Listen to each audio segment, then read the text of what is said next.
Indonesia menunggak 500 miliar won atau lebih dari 6,2 triliun rupiah untuk iuran proyek jet tempur canggih KFX-IFX yang dikembangkan bersama Korea Selatan.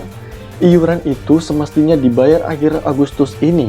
Nominal tunggakan itu diungkap oleh para pejabat Korea Selatan yang mengetahui perihal proyek patungan jet tempur tersebut. Indonesia bergabung dengan proyek KFX-IFX dalam upaya pengadaan pesawat untuk angkatan udaranya dan untuk memajukan industri kedirgantaraan.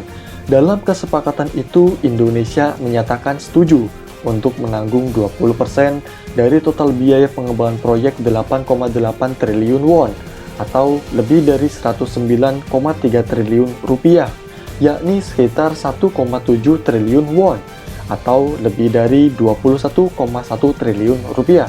Tetapi kata para pejabat Korea Selatan, negara yang dipimpin oleh Presiden Joko Widodo ini gagal membayar sekitar 500 miliar won yang seharusnya dibayar pada akhir Agustus 2020 ini. Mereka menambahkan bahwa Indonesia sejauh ini telah membayar 227,2 miliar won atau lebih dari 2,8 triliun rupiah. Sekitar 270 miliar won untuk proyek KFX-IFX telah dialokasikan oleh Korea Selatan dalam anggaran tahun ini. Sedikit kemajuan telah dicapai dalam hal kerjasama dengan Indonesia terkait dengan proyek KFX ini. Selama pertemuan bilateral Menteri Pertahanan kedua negara pada bulan Desember tahun lalu, Menteri Jeong Kyung-do dan mitranya dari Indonesia yakni Menteri Prabowo Subianto berjanji untuk memajukan proyek tersebut. Mereka sependapat bahwa kerjasama semacam itu sebagai simbol hubungan kepercayaan yang kuat.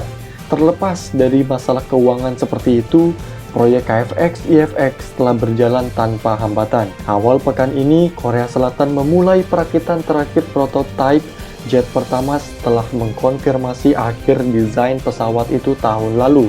Menurut Administrasi Program Akuisisi Pertahanan atau DAPA, prototipe tersebut diharapkan akan diluncurkan pada paruh pertama 2021. Korea Selatan bertujuan untuk menyelesaikan pembuatan jet tempur itu sekitar tahun 2026.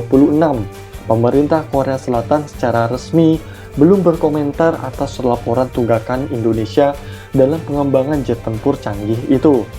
Pemerintah Indonesia juga belum berkomentar. KFX adalah jet tempur generasi ke-4,5 dengan rencana masa depan untuk konversi generasi kelima.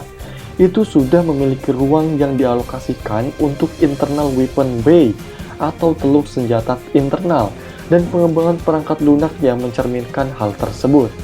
Pada bulan Juni lalu, GE Aviation mengirimkan mesin F414 pertama untuk jet bermesin ganda itu.